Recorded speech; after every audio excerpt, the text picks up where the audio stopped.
The September 11th Select Board meeting. Bill, would you lead us in the Pledge of Allegiance?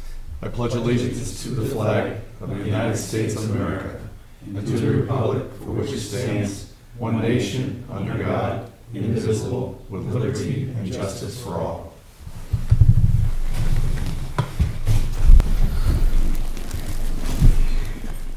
All right, the first order of business will be the minutes from the Board of Selectmen non-public and work session from August 28th. Do I have a motion? What's the date, John? August 28th. I'll make a motion to accept the minutes. I'll second. All those in favor? Aye. Aye. Aye. Jesus. And the Board of Selectmen's meeting from August 28th, 2017. Make a motion to accept the minutes. Do you have a second? I'll second that. All in favor? Aye. Aye. The Select Board will meet on the following dates. Regular meeting 6 p.m. Monday, September 25th, and Tuesday, October the 10th. Work review sessions prior to the regular meeting will start at 5 p.m. All of the above meetings will be held in the Town Hall unless otherwise posted. Citizens wishing to be listed on the Select Board's agenda should notify the Town Hall before 12 p.m. the Friday before the scheduled meeting. New members are needed for Planning Board and Zoning Board positions. If interested, please submit a letter of intent to the Plymouth Selectboard Office, 6 Post Office Square, Plymouth, New Hampshire, 03264. Okay. We have correspondence from the Department of Environmental Services to Brian Murphy. I want to extend our gratitude to you and the town of Plymouth for your cooperation in our efforts to monitor winter particulate matter pollution, specifically for allowing the New Hampshire Department of Environmental Service to locate a temporary air monitoring station near the Riverside Amphitheater from November 2016 through April 2017. The purpose of the monitoring was to determine if the Plymouth area visitors and residents are subjected to winter particulate matter air pollution events that can result from residential wood burning emission during certain weather conditions. Preliminary results from monitoring over the past winter suggest that Plymouth is meeting the National Ambient Air Quality Standard for small particulate matter. The information collected during the study enables New Hampshire Department of Environmental Services to better forecast local air quality and to issue protective warnings. Establishing and maintaining air monitoring stations such as this one is vital to the New Hampshire Department of Environmental Service mission to protect, maintain, and enhance environmental quality and public health in New Hampshire. I'd like to thank you, the town officials, and the staff of Plymouth for all your help and exemplary customer service, your cooperation, professionalism, and responsiveness to issues relative to this project. Craig A. Wright, Director of Air Sources Division. Okay.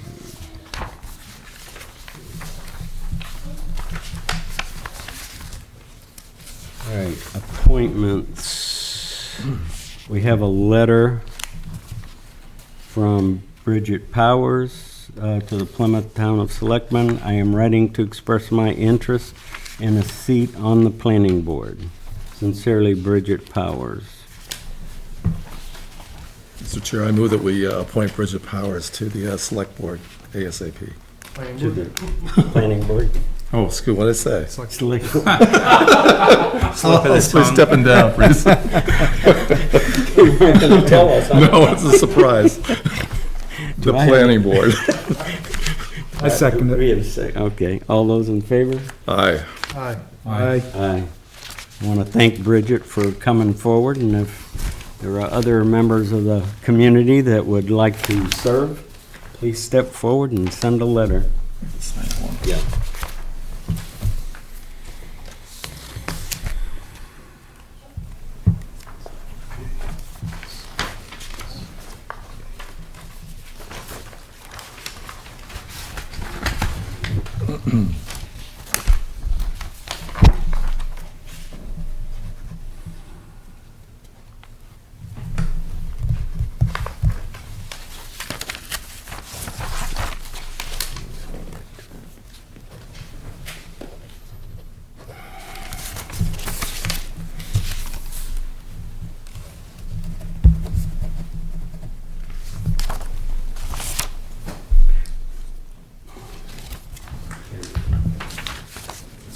Joe, do you want to come forward while we're...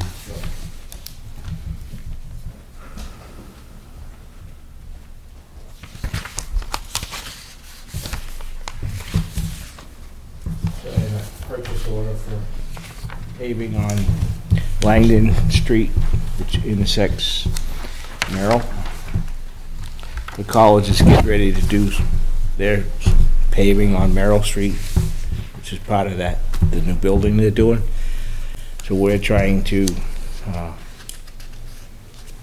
connect that intersection because it's really rough and it's in poor shape and it holds water. And we just put a sidewalk on the other side, so it would really enhance that whole area to clean it up. And so I have an opportunity to do so.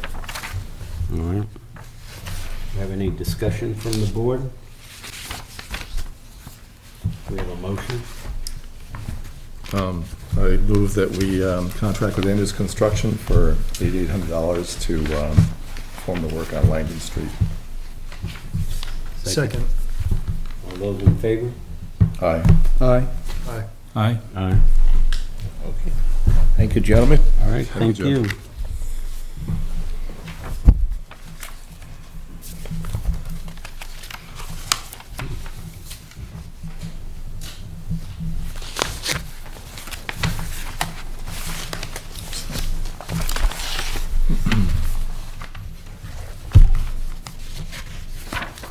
Okay, next item, Peter Martin and Dick Haig.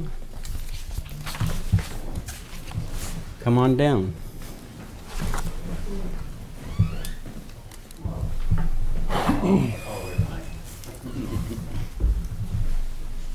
Good evening, gentlemen.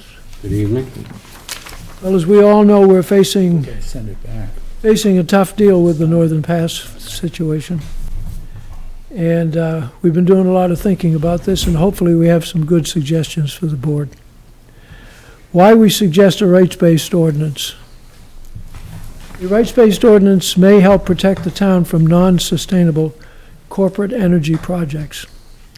These projects this rights-based ordinances have been used all across the country now for all different kinds of threats. For instance, the power lines or pipelines, spreading sludge on people's land and so forth. So they're very flexible. They can be tailored to our needs here. RBO ordinances, rights-based ordinances, are not based on statutory or regulatory law, but on our federal and state constitutional rights as citizens. These ordinances are not illegal. They have not yet been tested in a constitutional court, but if enough communities enact them, we may finally get a mechanism through which we can protect the public from harmful corporate projects. RBOs are the tip of the spear in the fight to return power to the people. There is no doubt that such an ordinance will be challenged by Eversource, but we should welcome the chance to expose the fraud that the regulatory process has become. A menu of rules and procedures that wholly favors the applicant and funnels the people into frustration and defeat. We need to challenge this rigged system. In addition to passing these kinds of ordinances in every community wishing to protect its citizens and the environment that must sustain them, we should insist on state laws that allow communities to pass and enforce such ordinances against corporate projects which are merely discretionary and profit-based. Of course, public need must prevail when the good of the greater community is at stake, but even needed projects must be required to use the most modern, least harmful technologies that benefit the best interest of the people. We recently notified this board and the local merchants that they can learn more about RBOs by attending a free seminar presented by a representative of the Community Environmental Legal Defense Fund, CELDF. We hope that you will take the opportunity to attend that workshop to learn more about it.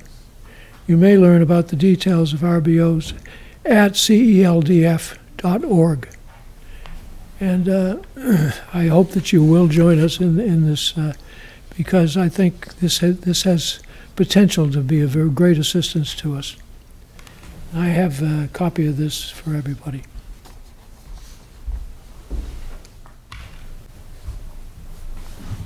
Thank you very much for listening. First of all, thank you very much for what you've been doing. Not every town is privileged to have a board that has so eloquently opposed Northern Pass and brought the whole community together the way you did. So we thank you for that. And I know that the town merchants, I spend a lot of time at the coffee shops, and I know that the town merchants appreciate that as well and are pretty adamant in having heard the testimony before SEC regarding not going down Main Street and the loss of businesses that we experienced in the past for a similar type of construction, including the roundabout installation. And then those who did survive, who took significant losses. I want to underscore what Peter mentioned, because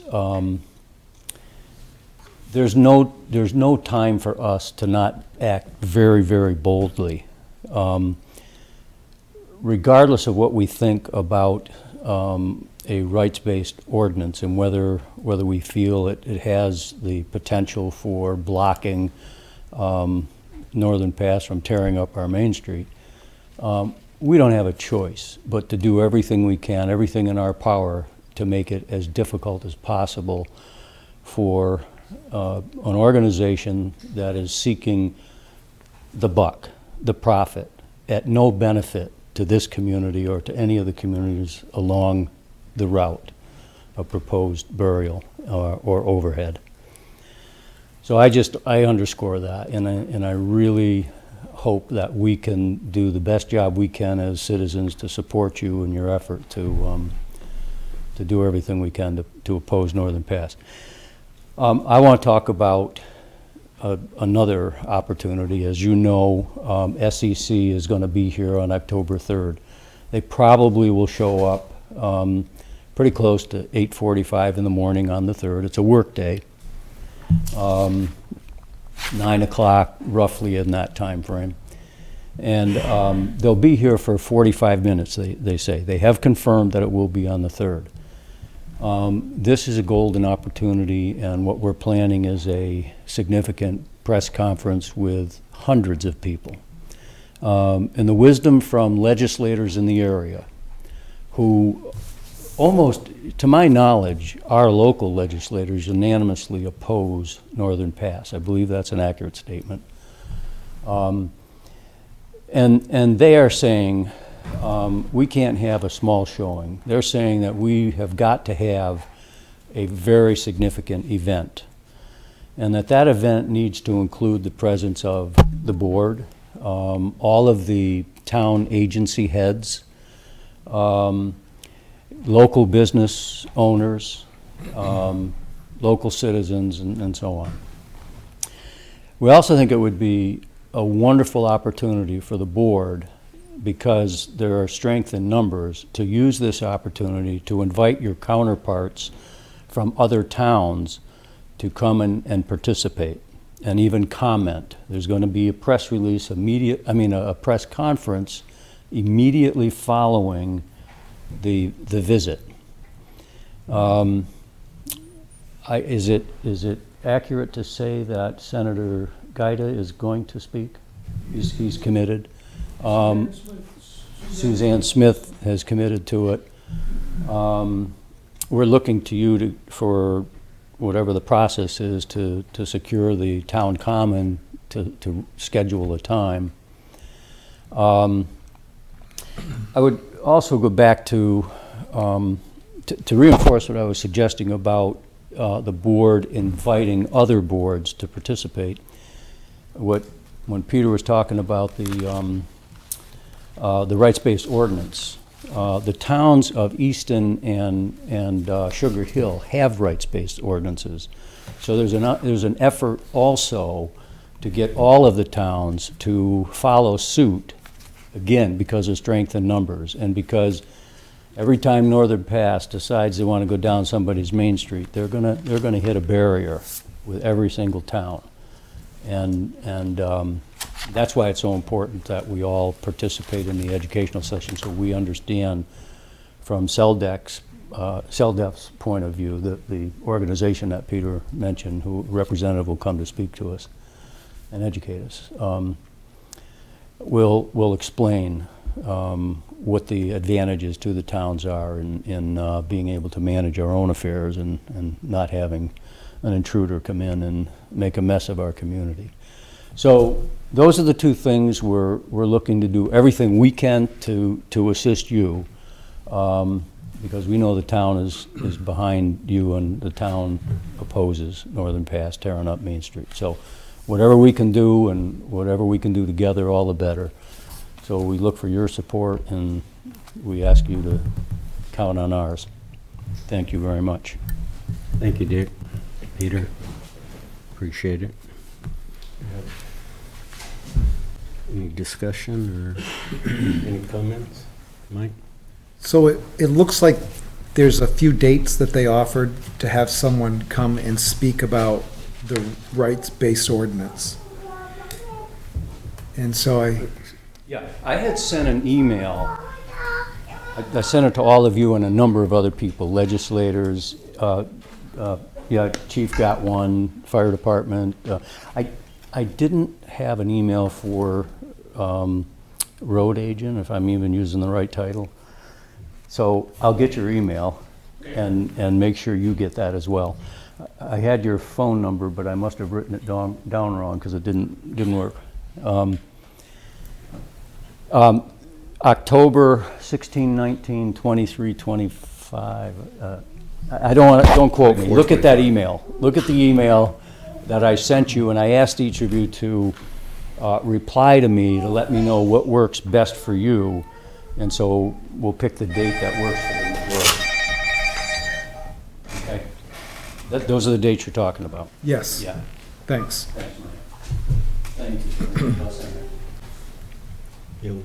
Well, could I ask you about the rights-based ordinance and the fact that our town did pass the rights-based ordinance, but it was either incorrectly submitted, or all we did was pass the cover letter for the rights-based ordinance. And also, based on the attorney's recommendation, it was supposed to be for like information purposes only, not enforceable. Pardon me? Advisory. And the intent this time is to fully put the rights-based ordinance in and make it actionable. And It would be great to have the attorney who provided that advice to participate in that educational session to understand how it can be effective. we're over budget. But that's a good idea. Okay, we can. Okay. Any other comments? See nothing. I would like to say that I think we should become more knowledgeable on it as a board and consider it. If that's going to help stop, in a small way, Northern Pass. Peter, you wanted to say something? I was just going to say that you can learn more by going to that site that I mentioned, CELDF.org, Community Environmental Legal Defense Fund.org. You can get all the information you need, and the lady who will come to speak with us is very knowledgeable indeed, and she has agreed to give us a 1.5-hour overview of it. She will have written information for you and answer your questions. Those court dates, she's available. Mr. Chair? Just Yes. to answer Dick's question, I believe the town hall now has a common use permit that you just fill out. And then the Parks and Rec will look at it, I don't have it with me. And you just fill it out and then Parks and Rec director will review it, I'll review it, and all the department heads will review it. So it's really just, you just need to fill it out. Brian, can you get that for me? Okay. Yes, Peter? There's one more thing. This will take the warrant article, of course. It would be a very, very powerful statement if the board would introduce the warrant article and support it. The last time the citizens did it, I think under the circumstances, we need you, if you would please, to introduce the warrant article as a board.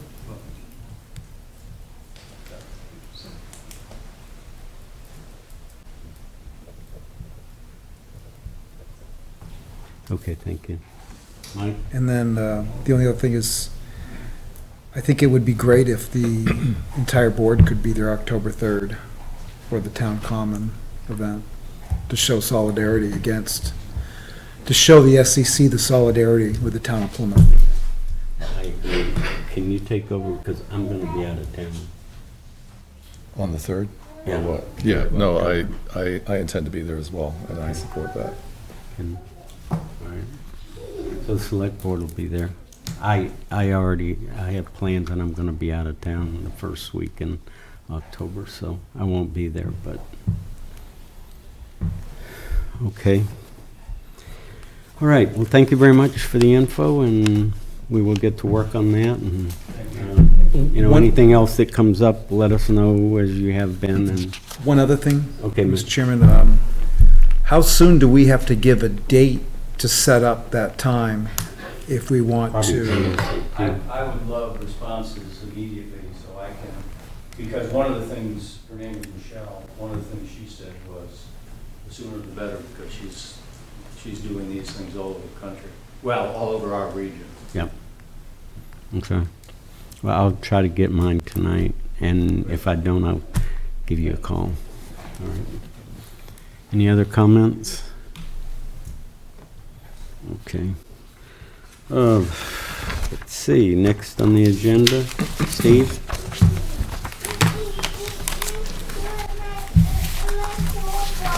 Thank you, Mr. Chair. Coming before the board tonight, it's been brought to my attention by some residents on Merrill Street about the speed limit.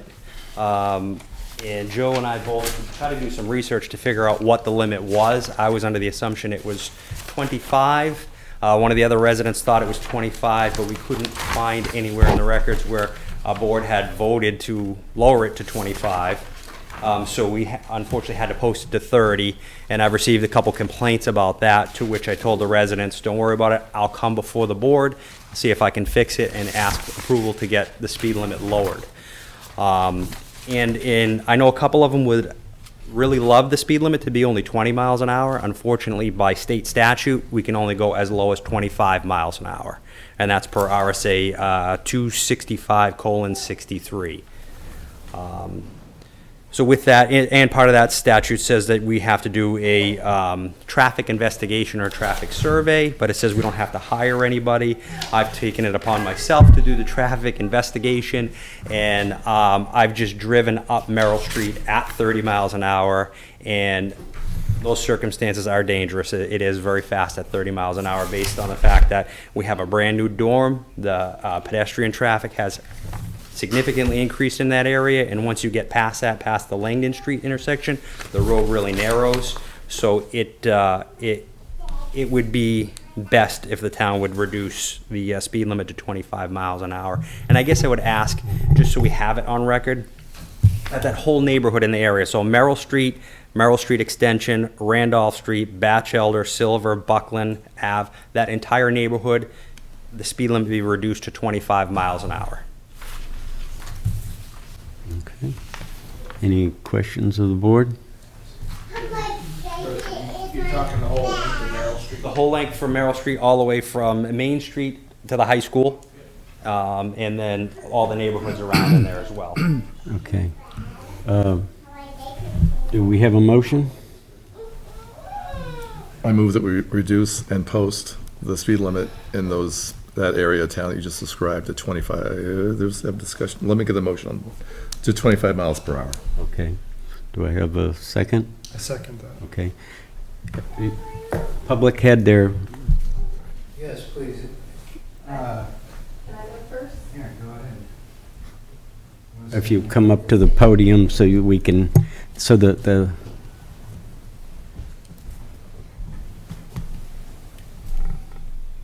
Hi, my name is Eve, and this is Sophie. Thank you for hearing us.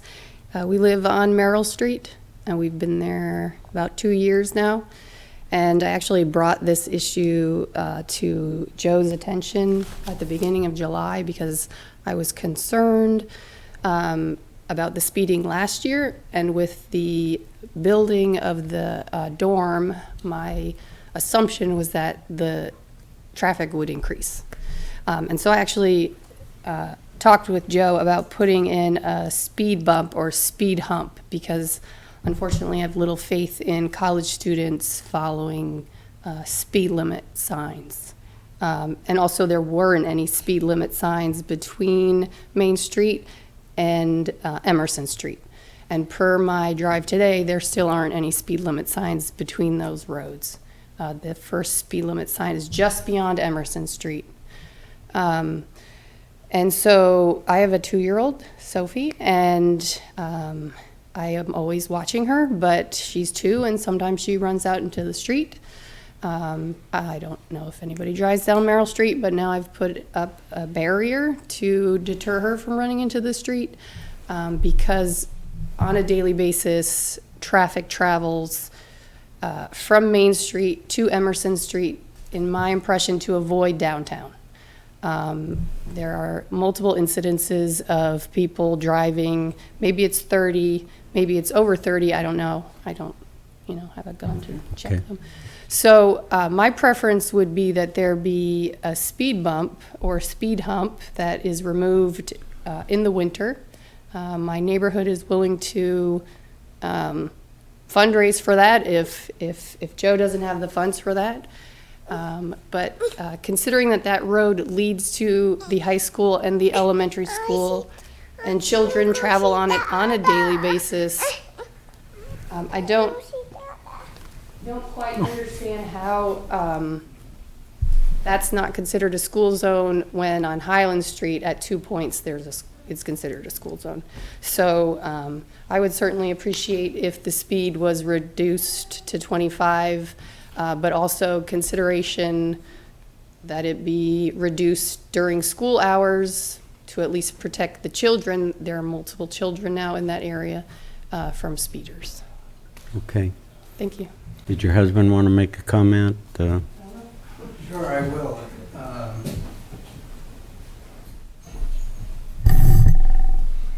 My name's Chad Wellens. We reside at 33 Merrill Street.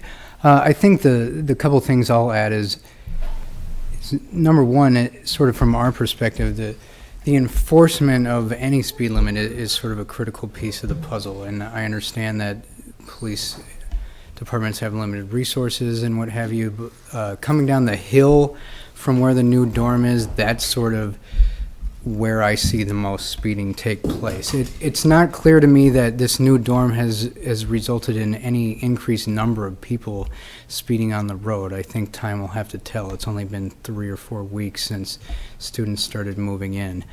I guess the other piece of the puzzle that I'll just let you know about is we're at 33 Merrill Street. We've got a 2-year-old. Right across the street from us, there's a 2-year-old.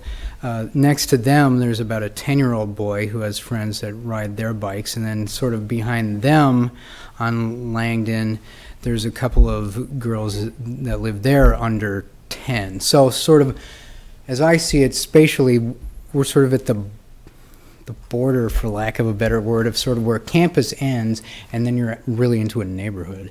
So that's sort of the perspective we're coming from, is how people conduct themselves on the campus may be one thing. We're getting into the neighborhood where there are kids. I think it's also a valid concern that presumably hundreds of students live in that dorm and are going to be walking across Merrill half a dozen times a day. So the one other thing that I'll mention is, and I'm glad the board's willing to consider reducing the speed limit, is I think parts of Highland Street are 30 or 35 miles an hour. So then for Merrill Street to also be 30 miles an hour just seems like a mismatch in terms of what kind of dwellings are on either side of that road. One's mostly businesses, one's undoubtedly a residential neighborhood once you get to a certain point. So it certainly makes sense in our view that 25 be the speed limit. So I'll leave you with that. Thanks. Okay, thank you. All right, we have a motion, we have a second. All those in favor? I think Joe- I have something to offer. Okay. Joe wants to Well, speak. I just have Well, something to share, so. could I do one thing? Could we go ahead and get a vote on the motion that's there, and then we can proceed on the other item they talked about? Excellent. I want to offer an amendment. Okay, From my own experience, there's very high volume of traffic in these neighborhood streets. And I believe that this 25 mile per hour proposed limit should be strictly enforced.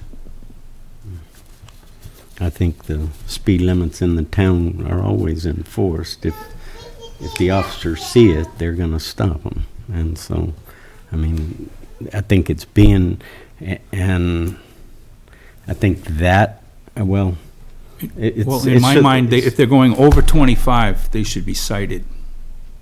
That's what I'm driving at. Well, Steve? Could I answer to that? Yes. I get that, but when you put restrictions on that, it takes discretion totally out of it. And now all of a sudden, you have a medical emergency and need to get to the hospital with a family member, and you're going 27 miles an hour, and now I have to give you a ticket because you were trying to get your family member to the hospital for an emergency. See what I'm saying? So you've just removed all discretion out of it, which I totally wholeheartedly disagree with. Okay.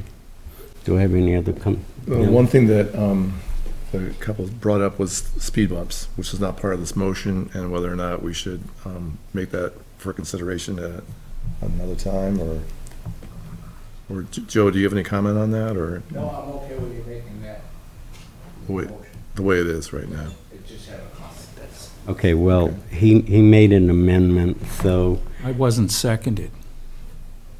okay. Is there a second for his amendment? No? All right.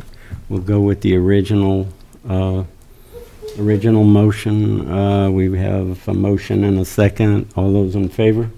Aye. Aye. Aye. Aye. Brian? Yeah, okay. Aye. All right, so the motion carries, so it will be, how will they post that? Okay.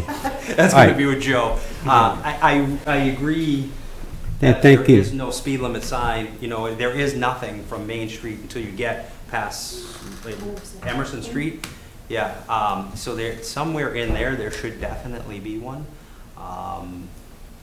You know, and wherever anybody else sees fit.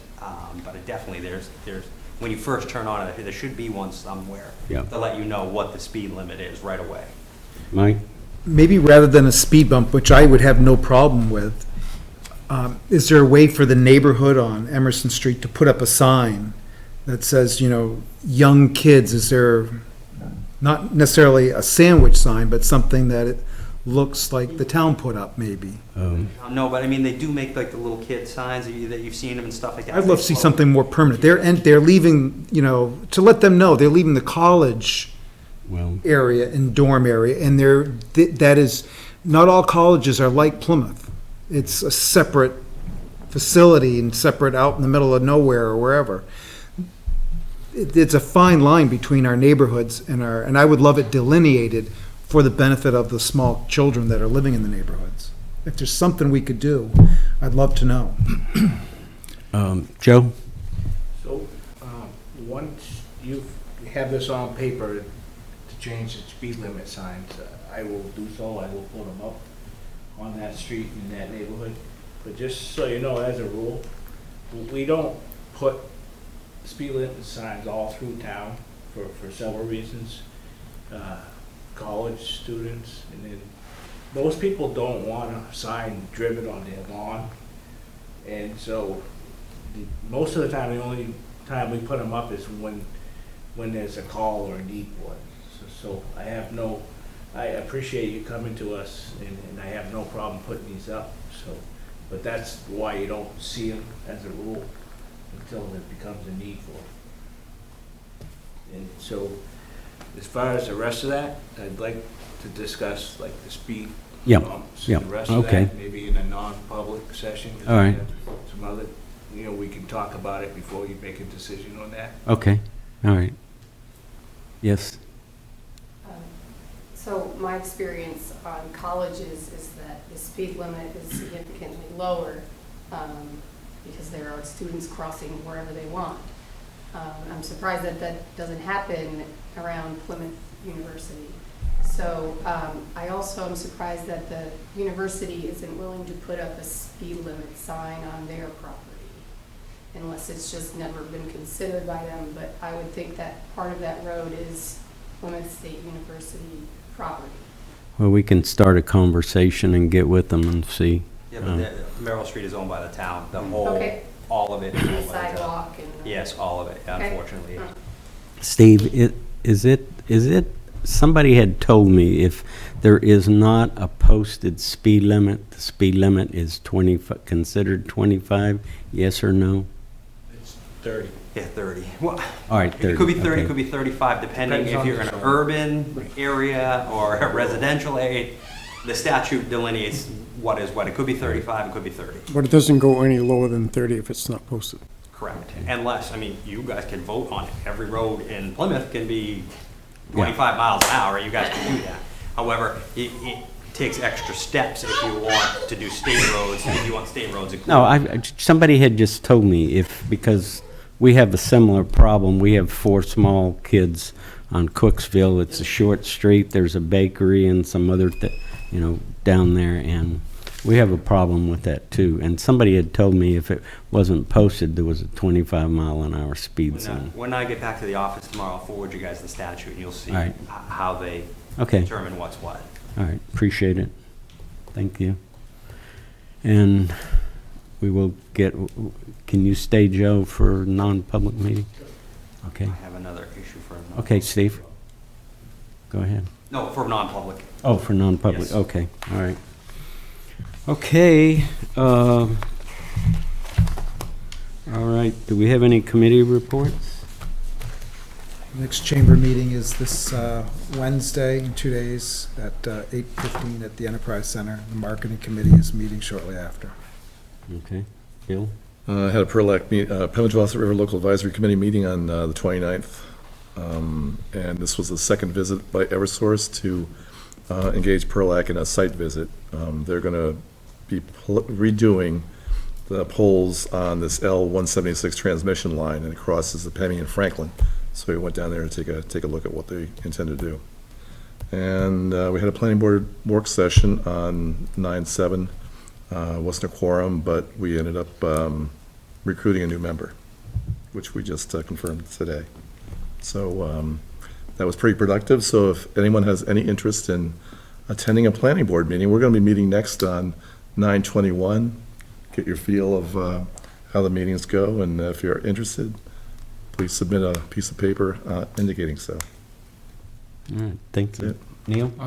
I attended a Plymouth Village Water and Sewer Commission meeting on August 29th, and they discussed a number of issues, among them the construction work on South Main Street, and I believe they have the engineering nearly completed.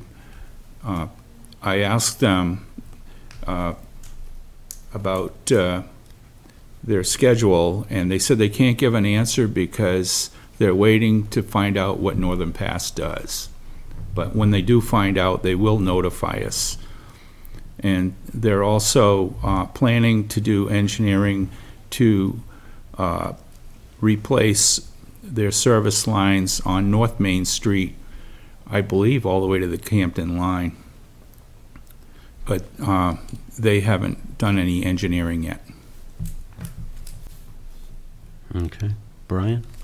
Yes, the Parks and Rec Commission would like to just announce that their after-school program started today with a full load and a full wait list. So it's good news. The youth soccer program begins the 23rd, Saturday the 23rd, and there's also a number of students participating, about 220, which brings it up to about 18 teams on Saturday mornings, which is a big success. And the annual fall festival that's usually held at Fox Park will now this year be held on the town common on October 21st. Our next meeting is this Wednesday, the 13th. Okay, thank you.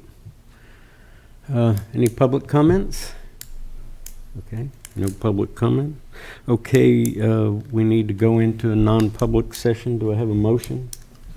Yes, under 91A:3, Roman numeral 2, A through I move that we go into non-public. Second. All those in favor? Aye. Aye. Aye. Okay.